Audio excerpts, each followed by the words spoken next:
Hello and welcome to the latest Lukozer PC game review video. And come on, none of you are surprised to see that it's this. Elite Dangerous Horizons is the first expansion for Elite Dangerous. This came out in December last year. And well, let's get things straightened out before I start. Yes, I am going to be deliberately annoying all of the Frontier Developments and Elite Dangerous brown-nosing fanboys. I'm going to be doing it right from the start. In fact, I already have done it as far as some are concerned. So I'm expecting plenty of downvotes on this because that's all that they've been, that's the only option left to them. If they do their usual response of posting insults to me, then they get called out. I end up doing videos, so it doesn't get buried away just in amongst comments. I highlight it. People say don't feed the trolls. I say do feed the trolls and make sure that you can, share with as many people as you can the sheer moronic bollocks mentality that they have by making videos highlighting them. I can't recommend it highly enough. So they don't do the insults too often. They've never, actually I'll tell you, one did try once. But with that one exception, they never are able to argue against any of the things that I point out as far as the fuck-ups in Elite Dangerous goes. So the only option left to them is to just downvote my videos, which they do. And you can tell that I'm gutted about it by the fact that I still do them. So anyway, here we are. This is the main menu of Elite Dangerous Horizons, and as I say, I've already annoyed some of the brown-nosing fanboys by the fact that I have called Horizons the first expansion, which it is, despite what the brown-nosers will tell you. Now this expansion costs the same price as the original game, but you can just buy Horizons standalone and you get almost everything that you would have if you had the two games together. If you had Elite Dangerous and Horizons, there's only one difference, and that is you have access to one particular ship, which is shit anyway, so you wouldn't want it. Now the brown nosers will say no, it's not an expansion, it's a new series. It's the second series. Indeed, the game is referred to, including by me, as Elite Dangerous 2.0. So the fans will tell you that, or the fanboys will tell you it's the second series. Well, if that's the case, then what they are essentially saying, whilst not using the word, is that this is a subscription based game. You're paying an annual subscription of 50 quid or 40 quid to then get that series updates and additional content and blah de fucking blah. So it's either an expansion or it's a subscription service. To further back up the fact that it's a subscription service, to say an annual one, is that this is supposed to be going on for 10 years. Frontier Developments announced sometime when Elite Dangerous had been released for a few months that they are looking at a 10-year development plan, which means I will be 52 by the time by the time Frontier Developments finally finish this game. There's a good chance I'll be dead before then. Well, a lot of brown nosers will be glad about that. So, yeah, the game is essentially, if we are to believe this 10-year development plan, the game will finally be finished in 2025. Do they seriously think that they are going to still have a player base in 2025? Well, clearly they do, but that redefines the word optimistic. So, anyway, let's get on with the game, shall we? Now, when you start it up, you have 4 options. Open play means that you're playing the game like an MMO.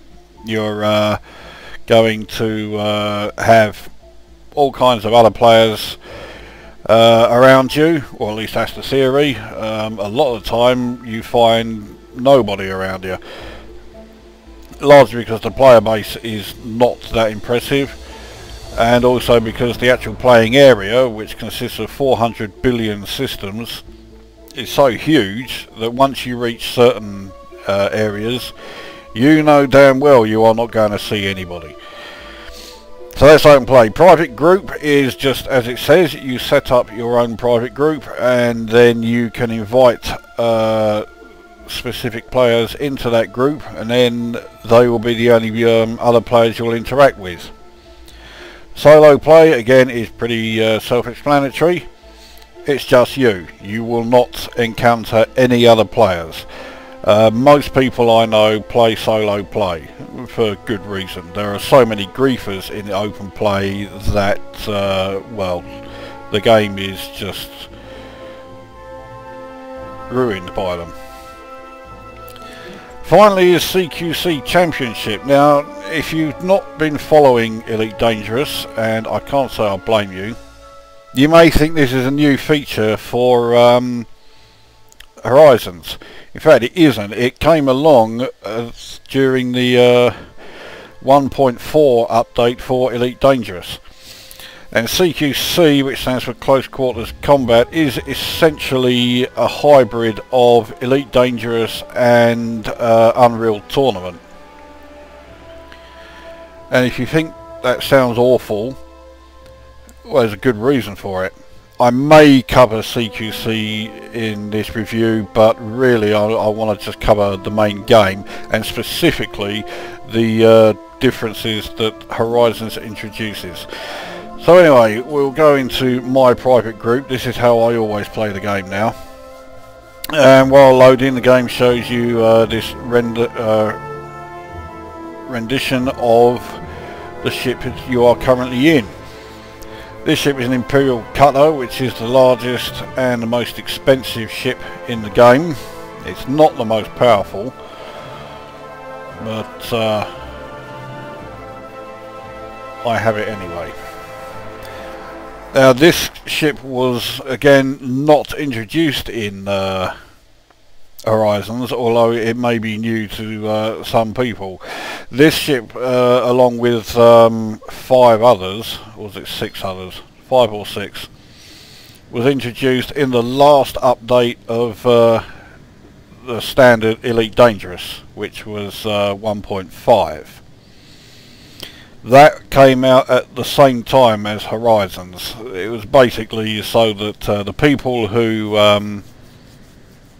have not bought Horizons would still have some new content when they are playing the game. So anyway, with the game loaded, you start off in... We don't always start off in a docking station. You can save the game anywhere, but I like to be docked before I save my game. If you're playing the game for the first time, obviously you will start in a docking station. And so far everything is exactly the same as it was with Elite Dangerous. You're not really seeing anything as far as new features in Horizons. So if you want like a rundown of what to do from here on in, you can check out my Elite Dangerous review. I've got a fucking ridiculous number of Elite Dangerous videos in my channel, and I mean, you can't move on YouTube for Elite Dangerous videos, so there's plenty there for you to find out where to go from now.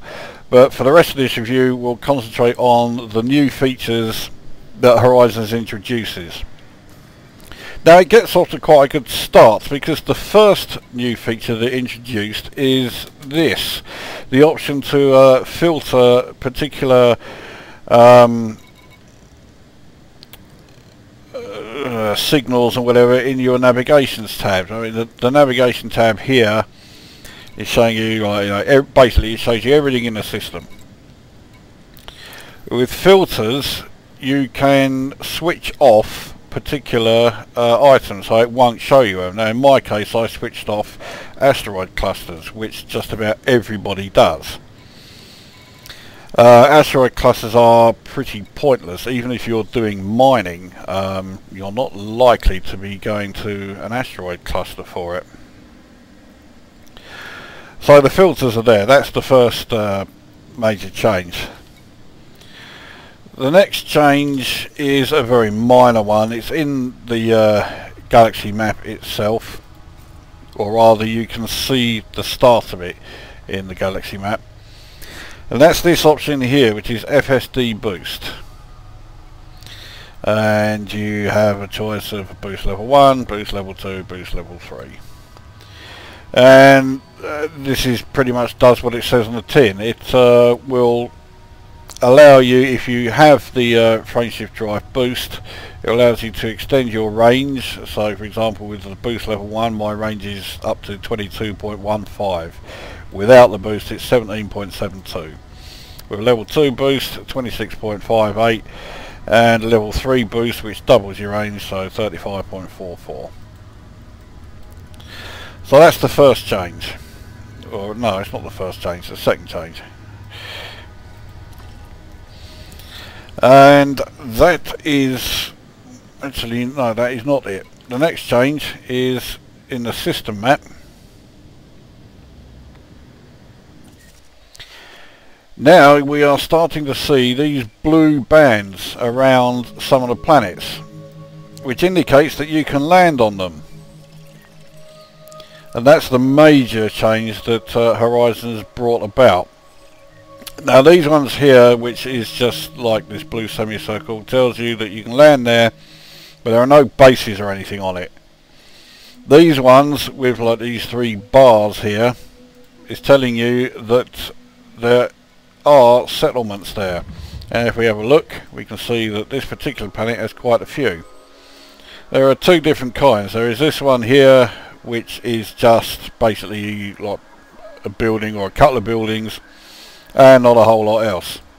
Or it is this type here, there's another one here, which is an actual planet docking station. So you can actually land there in the same way that you land at an orbiting docking station like the one I'm at now. So what we will do for this video is we're going to head there. Now the next major change comes under your inventory, and it is finding things called materials, which are various elements, some rarer than others. So I mean, iron, nickel, you find them everywhere. Sulfur, phosphorus, again, you find them all the time. So if you see the where it says grade, there's 1 pip in there, then they are extremely common. 2 pips means they are common-ish. 3, which is my tin there, they are somewhat rare. And then finally the 4 here for yttrium, these are very rare. And yeah, you don't come across too many of them, although I have found plenty of antimony and ruthenium. Now these can only be found on planets. I'll show you how to do that in a moment. And the materials are used for these. This is the synthesis section, and the FSD injection here. This is the FSD boost that I was telling you about. So in order to have a frameshift drive injection at basic level, which is level 1, it will give you 25% distance. You need 2 of vanadium, 1 of germanium. As you can see, I've got 22 of both, so I can do 11 of those. For the standard, you need vanadium, germanium, cadmium, niobium. So you need some rarer elements there, the cadmium and niobium. That will give you a bonus of 50% distance. And finally, for the level 3, which is the one that will double your distance, you need arsenic, niobium, yttrium and polonium. So this one you do need some pretty rare stuff, yttrium and polonium. Now they are one-shot uses. As soon as you've done the, prepared the synthesis for it, you then go into the map, choose your destination, which now can be twice as far as it would be normally, and then as soon as you've done that, you're back to your regular frameshift drive range. So yeah, it's a one-shot deal. Now plasma munitions will increase by 15% damage using a standard. Your current load for plasma accelerators, and premium will increase it by 30. Basic doesn't increase the amount, but it does allow you to reload the plasma accelerator and get an extra 5 shots. So that's all it is. It's one reload. So with the plasma accelerator, it's 5 shots. At least I'm pretty sure it's 5. Again, with the standard, it is just one reload. So you'll get 5 shots with the 15% damage, but that's it. Once those 5 are gone, you've got to do this again in order to get the 15% back again. And same with the premium with the 30% damage. And that's the same with all of these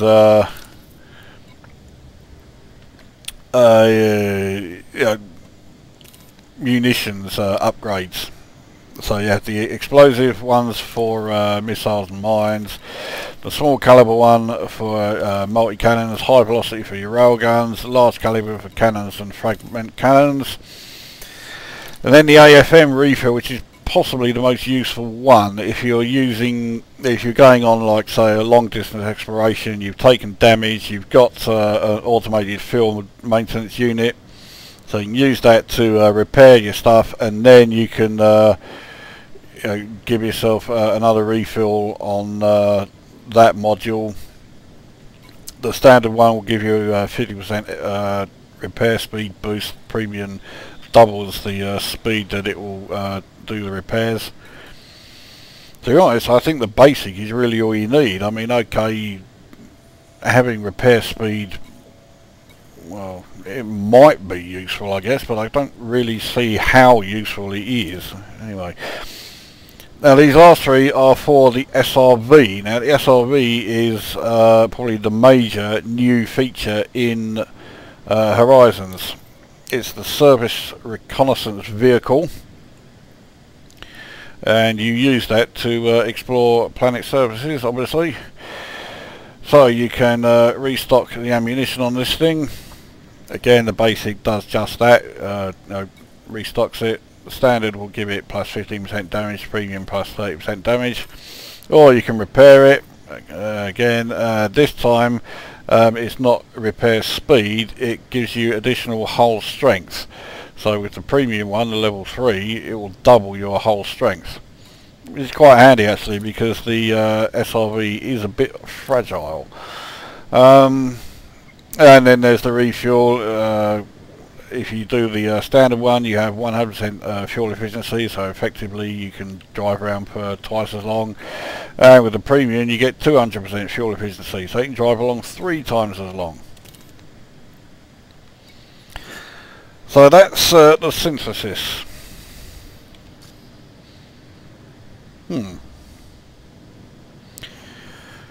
Right, well, let's get on with it and head to...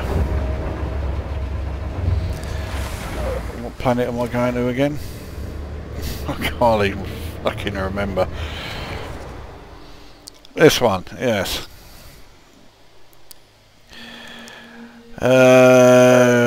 What's the gravity on here? 0.5, so gravity is fuck all nothing really. Right, so let's launch, and as you can see again it's all just the same as it was in Elite Dangerous. Indeed, the gameplay now is no different. It's just like playing regular Elite Dangerous.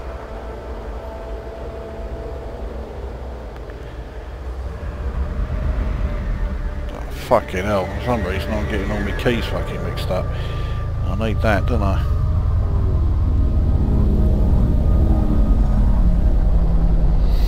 That ship in front of me is an Imperial Clipper.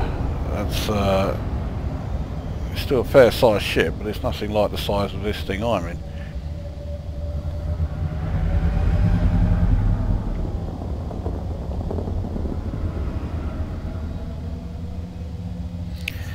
Right, so that's the planet that I'm heading to, and the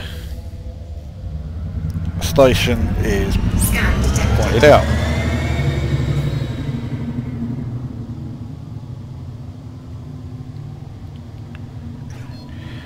So let's head there. Now, one other change they made, which is actually a good change, is that if your destination is behind a planet, it now appears as a dotted line, so you can tell straight away that it's behind the planet and you've got to go around it. As you can see now, see there are a lot of dotted line ones there for that one, for example, and this one here and that one there. So that's what the dotted lines are indicating. That's actually useful. It's about fucking time they put something like this in.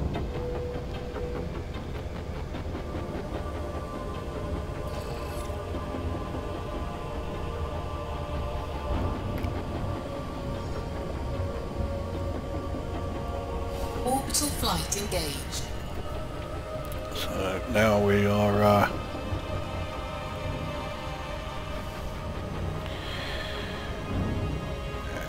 supposedly in orbit, or an orbital path of the planet. Orbit cruise, as it is referred to. And once we reach a certain height, it will drop us out of the orbital cruise. Then we begin the gliding stage.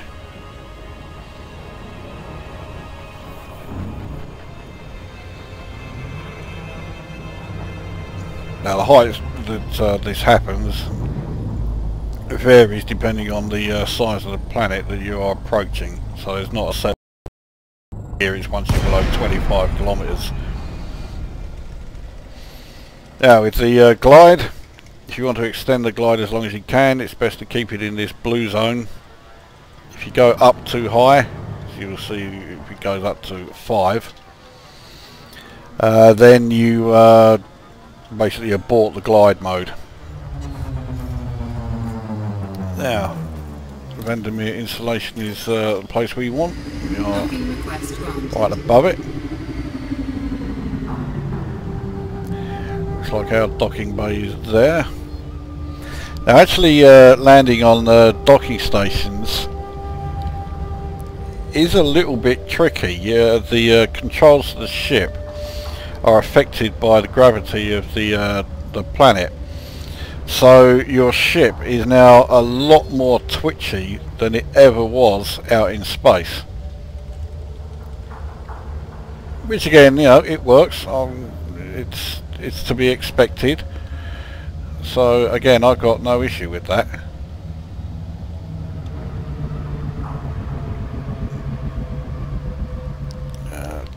Bay 4, that's the one we want.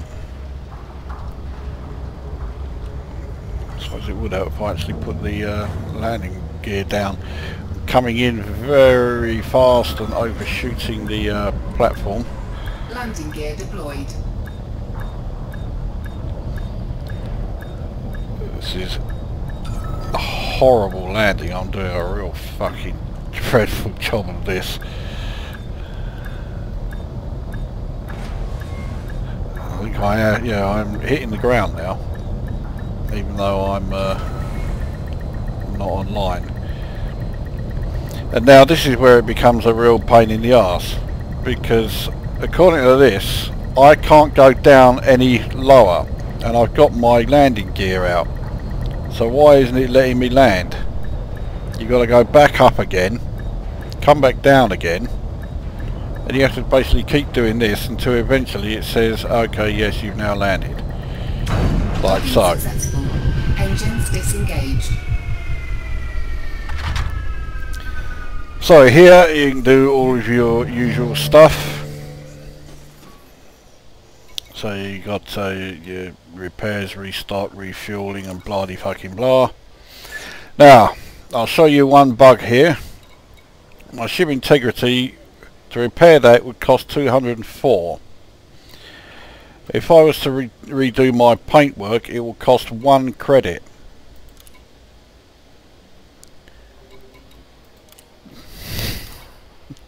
Of course now it's not fucking doing it. There we go, right, confirm. No, it's not letting me do it. Right, maybe it only works on docking stations and not when you are on a planet's surface.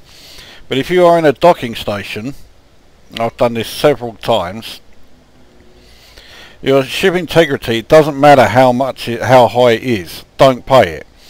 Because if you sort out your paintwork, perhaps my paintwork has to be down to 99%. It's currently 100, so it's basically saying it doesn't need doing.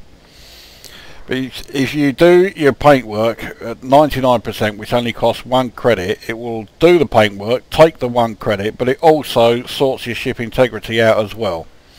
So even if your ship integrity is down to 54%, and you know, for an ASP, which would cost you 30,000, I give that figure because that's exactly what mine was when I came back from a long exploration trip. Check my videos to see it. I didn't bother doing the ship integrity, I did the paint job first. It took the credits from the paint job and fixed the ship integrity as well. So I saved myself 30,000. Now that's a bug that I think is fairly well known. Expect Frontier Developments to sort that out very quickly, because it's a bug that is allowing players to benefit. Anyway, so now we'll have a look on the bulletin board. There are a lot of new mission types in Horizons, and the bulletin board is now separated into available missions and available surface missions. And then of course your usual, unobtainable missions. Now a lot of these new mission types are also in 1.5, so you don't have to have Horizons to be able to do all of these new missions. Obviously the surface missions you do need to have Horizons. So there's this one here, performance review. Right, so for this one I have to destroy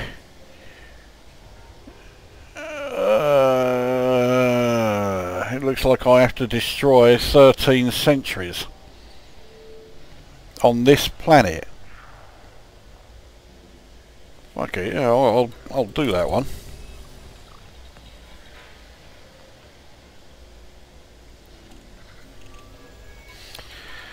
Alright. So I now have a planetary mission here. Kills confirmed, 0 to 13. Target location, it just says planet. Doesn't tell me which one, so I'm assuming it's this one. In fact, I'm assuming it can be any planet, but we'll do, I'm going to go on for this one.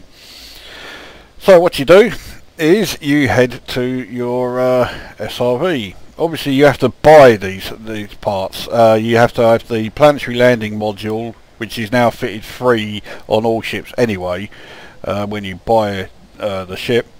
You then have to buy a vehicle hangar and then a vehicle to put into the hangar. Once you've done all that, you can then head out. Now, driving around a docking station is rather different, especially as it looks like it has seriously fucked up there. It's been a long time since I've driven around a docking station, which is why I was not expecting that complete fuck up. I don't know why I wasn't expecting a fuck up. I have no reason to not expect fuck ups here, but nevertheless I was surprised. Now, the planetary vehicle, or surface reconnaissance vehicle rather, is not that difficult to control. It is a bit fiddly, but for the most part it's fine. If you don't want to just keep driving around and bumping into everything, which I'm doing, you can use the boosters to lift yourself up off of wherever you're going, and preferably not then do that. As I say, it's been a while since I've driven around any bases, so I'm still fucking up, in case you couldn't tell. And what I am actually trying to do is find a way out of here, because if I'm going to destroy these skimmers, looks like there's one up ahead, unless that's a ship. Yes, it is. Bollocks. Okay, let's find a way out. Now that sweeping line that's going across above my like radar scanners is how you find the materials. I'm really making a right fucking pigs here of this. It doesn't help that the throttle works in the same way as the ship throttle does, so you're constantly on the move unless you turn the flight assist off. For some reason it is still called flight assist, even though it really should be drive assist. Anyway, is this going to let us out through here? No, it don't look like it is. Anyway, as ridiculous as it may seem, I have already shown you everything that is new in Horizons. You're paying another 40 quid for this.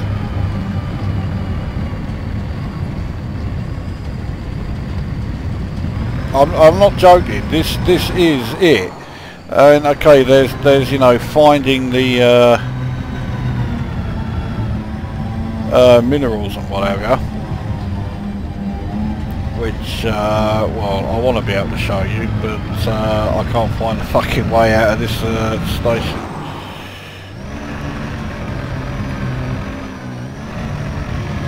We're up here.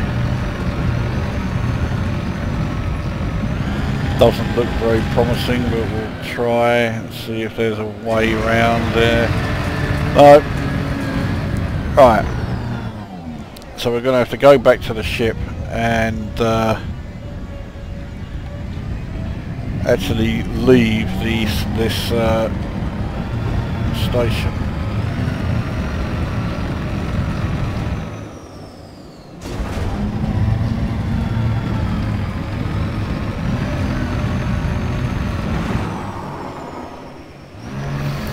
But yes, this surface rover is essentially everything that's new in the game. Now, in order to go back to your ship while you are docked in one of these, you have to get docking permission again. Then you have to find the right landing pad, and you also have to not keep driving up the sides of any walls.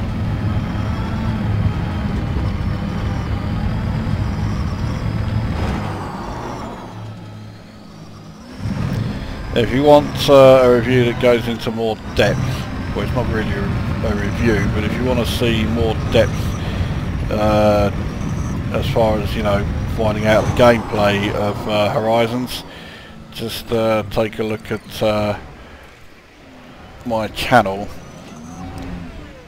which has all kinds of them. Yes, I am.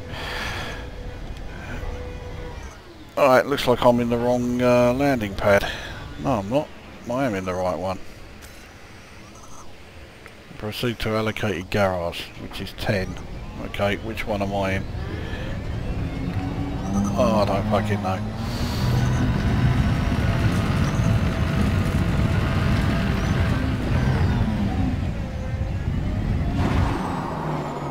Alright, this one looks like it might be it.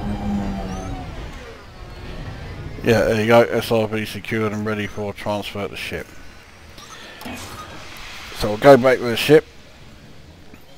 Right, what we'll do, we'll launch, and then I will show you what you spend most of the time doing in the SRB.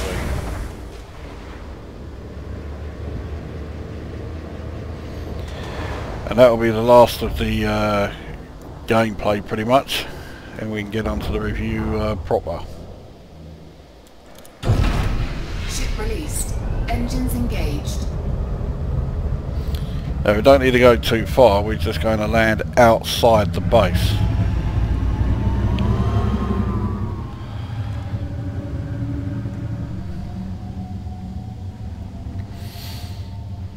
Now, providing the surface conditions are okay, you can land anywhere.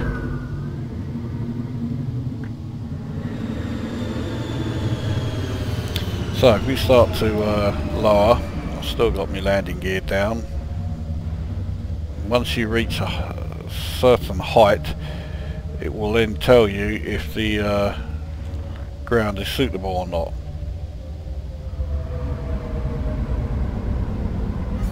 So here we go, unsuitable terrain.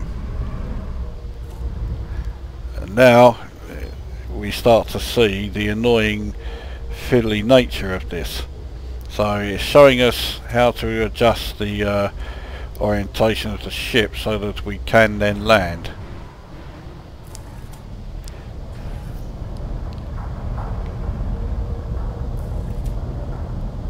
Right, carry on. And now it's just come up unsuitable terrain. So it was fine for all that time, and now it's unsuitable. Now we've found a suitable region again. We can finally get down there, and we have landed.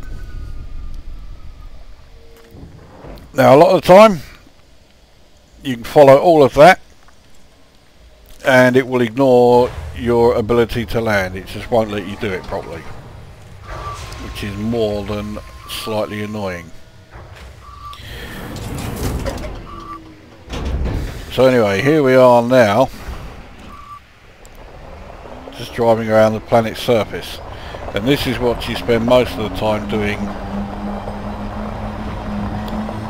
in the game throughout the whole of Horizons.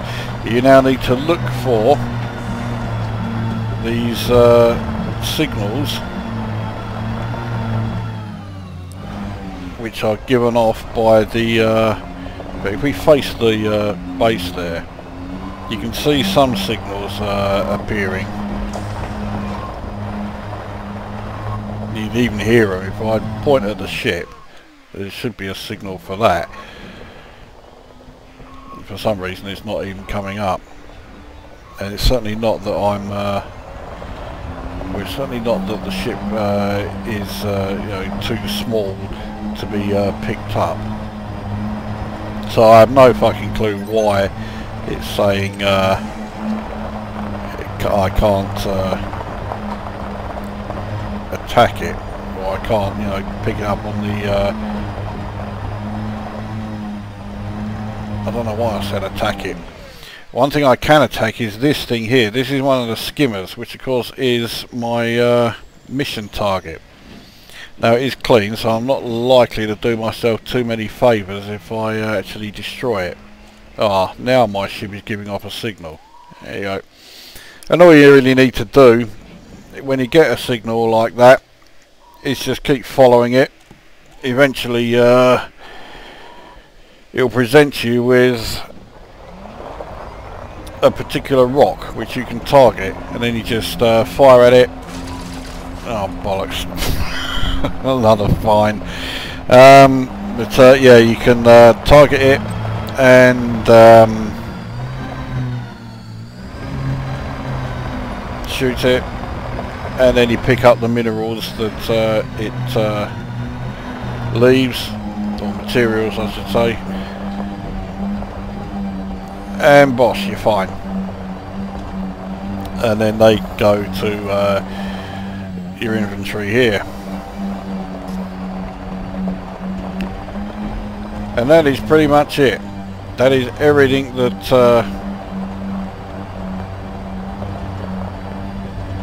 Horizons introduces. I'm not exaggerating, that really is everything. Now, for the review part, I'm going to stay here for a moment. What do I think of it?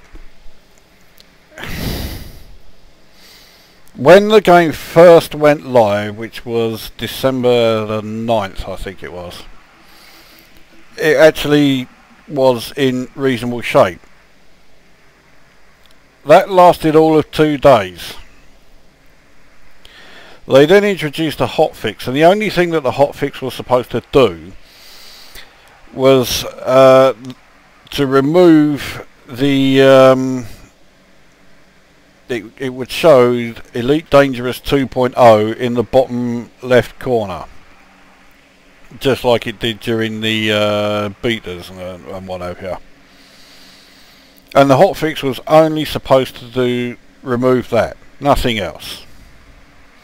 Except, of course, once that was done, the whole thing just went to shit.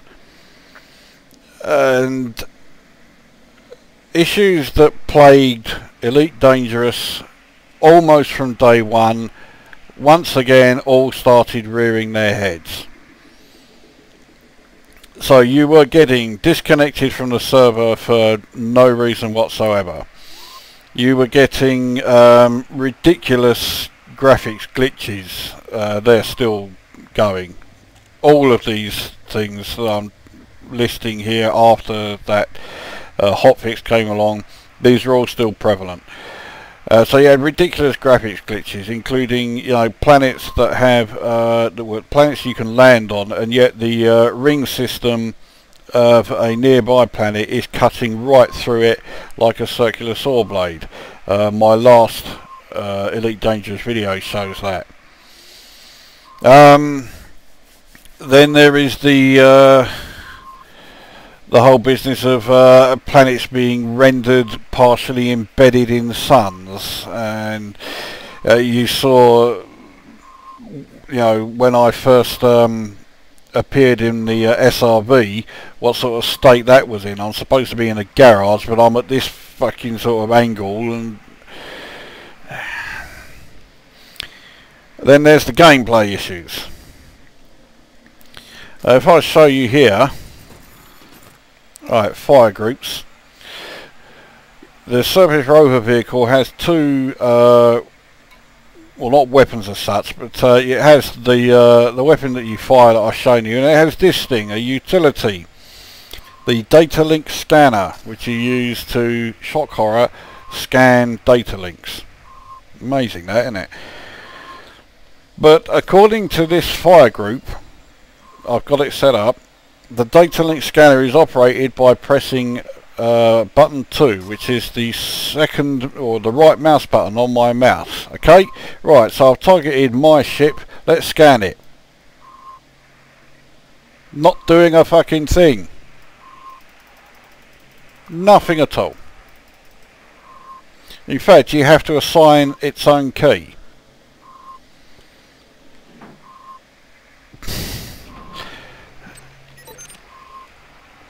And yet it's still not doing anything. Why isn't it doing anything? I've got the key assigned. but it's not doing a fucking thing. I don't use the data scanner all that often. Okay, let's look at the okay, I can't, maybe it's because I'm too close. Right, let's pull away from it. Alright, now let's try scanning it. Okay, so there we go, I was too close to the ship. So, you scan it by holding down the C key.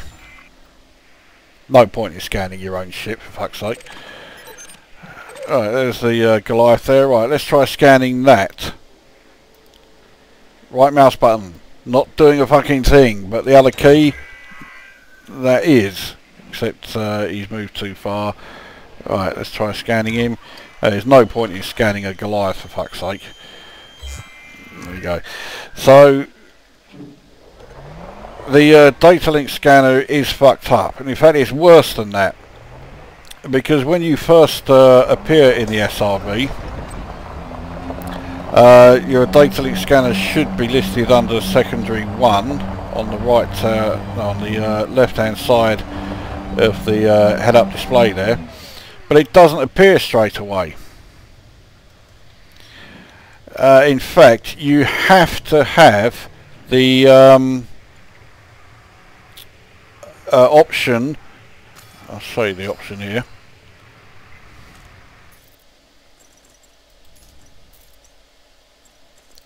Controls. Sometime today.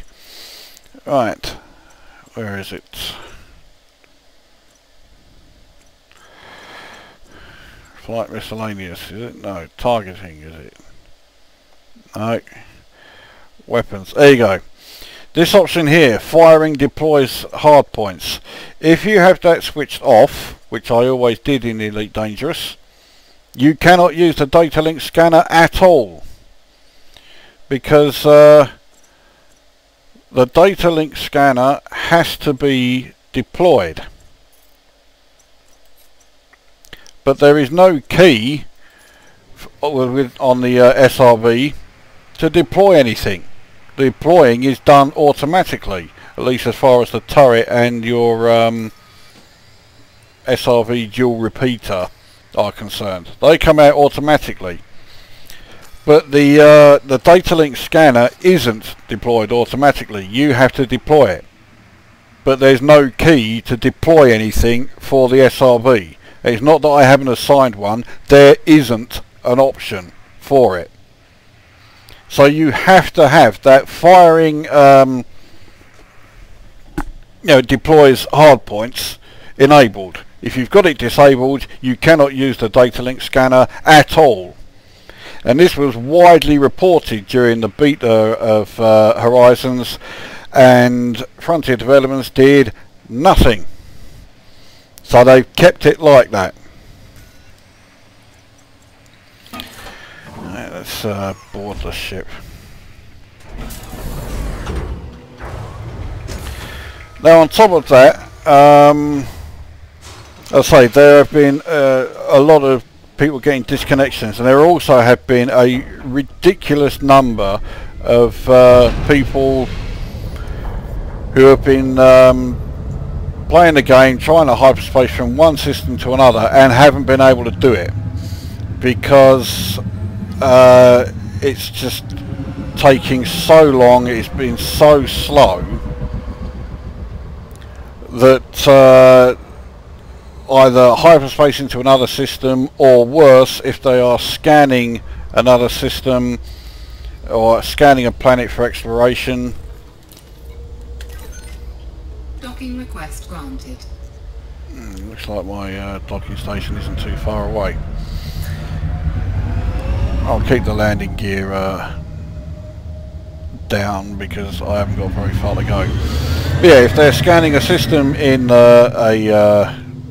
exploration trip, the scan doesn't work because the servers they can't cope with it.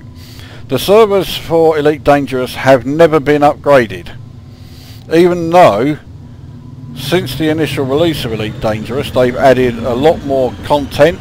They've added the Xbox version, which uses the same servers. They've added now her Elite Dangerous Horizons, which has introduced a lot of other new players. So they introduce all these new features, but have never upgraded the servers in order to accommodate them. And on top of all of that, because yes, there is even more, there is the fact that let's just get this fucking landing done. The whole fact that the game is online only to begin with is already, you know, quite ridiculous. Here I am again. I'm in perfect position, but it's not letting me actually land, even though I've got the landing gear down. So I've got to go up again and then come back down again.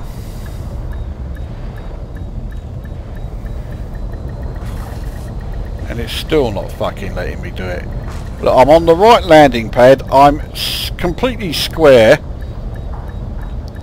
Yeah, I'm in the perfect position. But I've now come off it from moving around. So why isn't it letting me fucking land? I'm here. I'm in the right place.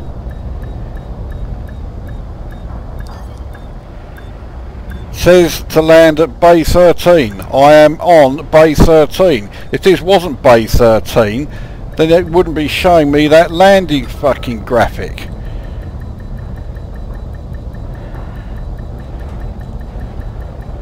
Oh, for fuck's sake, what is this fucking doing?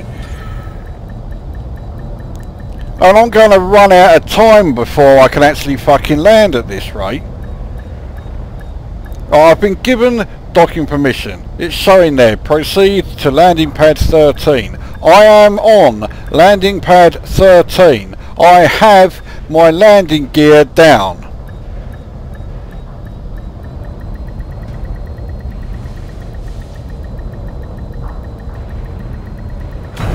Oh, at fucking last. There you go, so you've seen live another issue. But yeah, going back to the servers, never were upgraded. But then you think about the decision that Elite Dangerous made when it came to cancelling the offline mode and making the game online only.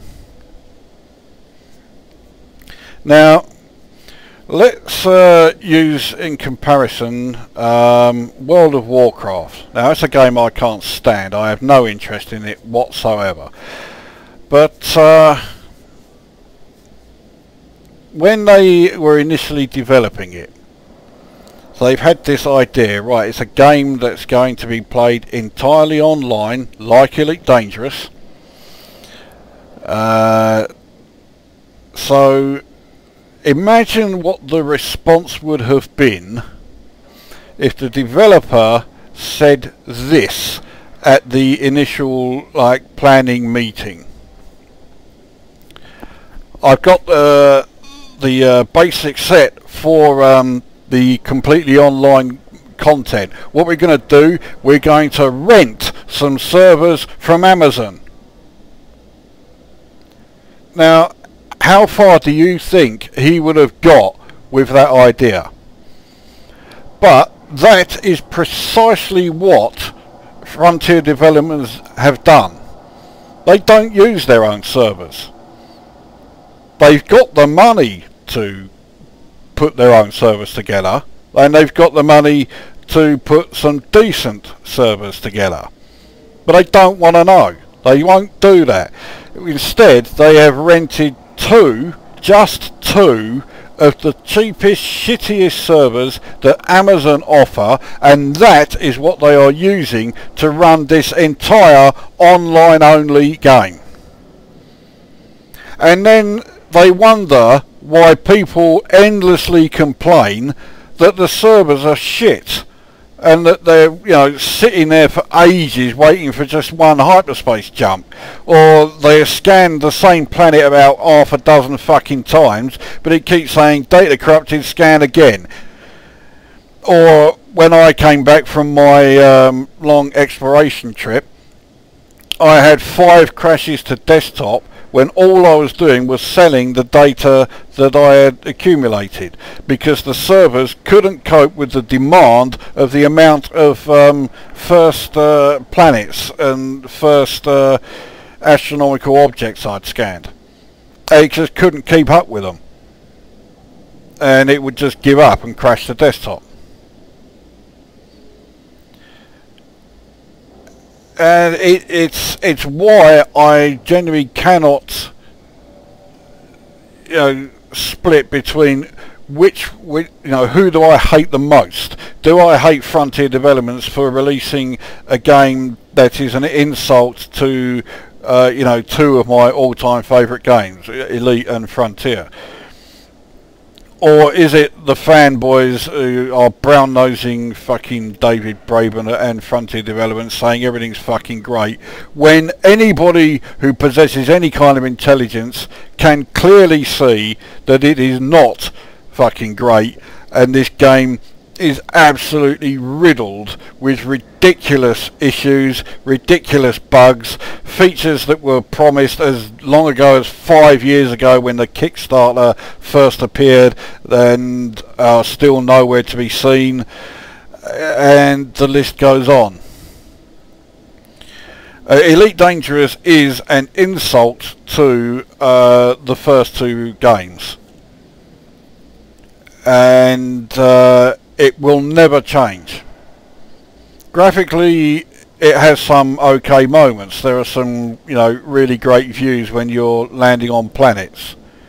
But you do not pay 40 quid for a game to see, nice views when you're landing on planets. You expect content. Now, when you look at Elite Dangerous and Horizons, you see something which has enormous amount of scope. All these systems you can visit. You can travel all through the entire fucking Milky Way galaxy.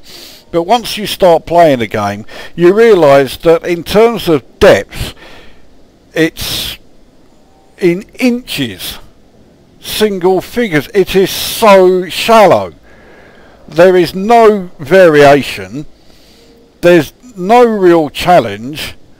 And then you find yourself doing the same things over and over and over again until you are sick to death of them. And then the challenge becomes, how much more of this game can I play before I am so fucking bored that I feel like slitting my wrists? And then on top of all of that, there is the final insult, which is the artificial intelligence. The AI in this game is, well, for a start, you cannot call it artificial intelligence because it does not show any intelligence whatsoever. I have on multiple occasions, and I am far from the only person who has had this issue, been leaving a docking station. Yes, I did see the bobbleheads going mad like that. I'm perfectly stationary, and yet they are fucking going all over the place. But I have been leaving a docking station, an orbiting one, and flying in a completely straight line, not moving anywhere, just straight along. And a security ship, which will scan you, manages to fly right into you, because it starts the scan but makes no attempt to slow down, which means that it can't scan you properly anyway because it's going too fast and it will pass you before the scan's finished. Except of course it doesn't pass you because it's trying to scan you. So it is always going to be facing you, which means there is nothing you can do to stop it hitting you. Now in this ship, it's so huge and the shields around it are so large that it won't cause me any damage. But if I'm doing 100 meters per second or more, and in this game that's crawling along, I will get a fine. because the AI ship flew into me. And I wasn't moving at all, just going in a straight line. But I get a fine for reckless flying because another ship flew into me. But if you are, for example, a complete beginner, you are in the first ship, a Sidewinder with just E-rated shields, and you now have had a Viper flying almost full tilt straight into you. Now the chances are you've been destroyed, and on top of now having to pay out an insurance claim, you've also got a fine because you've taken, or because you have damaged a security ship. And if that security ship has hit you so hard that the ship is destroyed, you've got a bounty on your head. So how are you supposed to get anywhere? The AI then continues. If you use a docking computer on a large ship, it sends you fucking all over the place. And sometimes you'll pick up additional fines because the docking computer has you hovering over completely the wrong landing pad.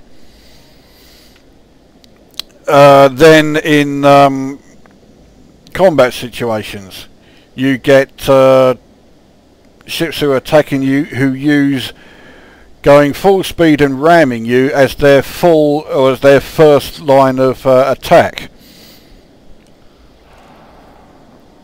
Now, if you are a regular viewer of my videos, that will sound very familiar to you. That is far from the first time I brought that up. It's been going on since, well, the beta of the first Elite Dangerous. And the thing is, it keeps getting removed. They'll put in like a new combat AI. And when 1.3 came along, they introduced an extremely good combat AI. But the only conclusion I can draw is that Frontier Developments want this hateful combat AI that uses ramming you as its first choice of attack. Because every time it gets taken out and replaced with like a reasonable AI, and the same with the case of the 1.3 update, a really good combat AI, within the space of 2 hotfixes, because all of their updates require multiple hotfixes, that new AI has gone and the ramming one is back in. And Frontier Developments do not care that this ramming combat AI is hated by pretty much everybody. They clearly want it there, which is why they keep putting it back in all the time. And so if that's not the case, then someone from Frontier Developments is welcome to reply to this and try to explain why it always keeps coming back then, and why the AI at the moment is such an insulting sack of shit. There is no reason for a game like this to have NPC ships flying straight into you because they cannot avoid you whilst trying to scan you, even though you are just going in a straight line. There is no excuse for that whatsoever. And yet, well, tons of players have reported that problem. And so far, Frontier Developments haven't done a fucking thing about it. And their track record suggests that it is going to be some time before they do anything about it, if they do anything about it at all.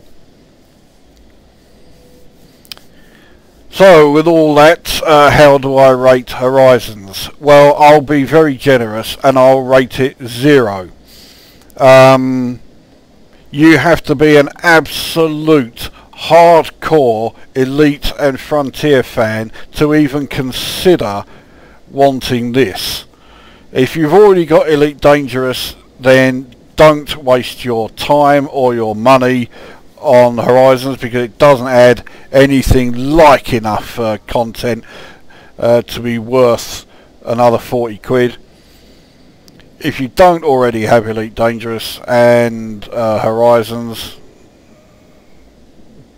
keep it that way. There's nothing in it that says, yes, this game is excellent, you've got to have it.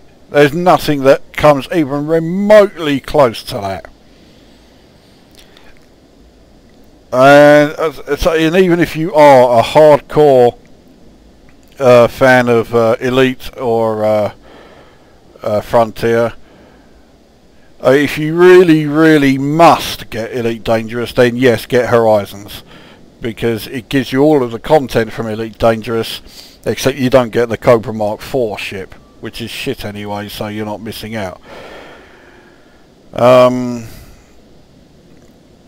But yeah, it's an insult, it's a travesty. I hate it, I loathe it, I detest it, I have contempt for it, and the only things that I feel more contempt for in this game are Frontier Developments themselves for considering this to be a worthwhile release, and considering the whole way they've gone about it as acceptable, to say nothing of the fact that they even considered it to be worthy of winning awards, which thankfully they didn't win. But as far as I'm aware, they didn't even get close, so that's something.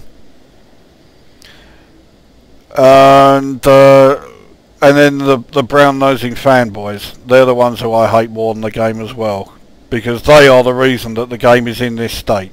Because they're the ones that Frontier Developments listen to. They just stick their head in the sands when it comes to any other criticism or comments on the game. But the brown nosers will come along and say, hey, everything's fucking wonderful. And yeah, if you possess any intelligence, you know it isn't. That's my fucking phone.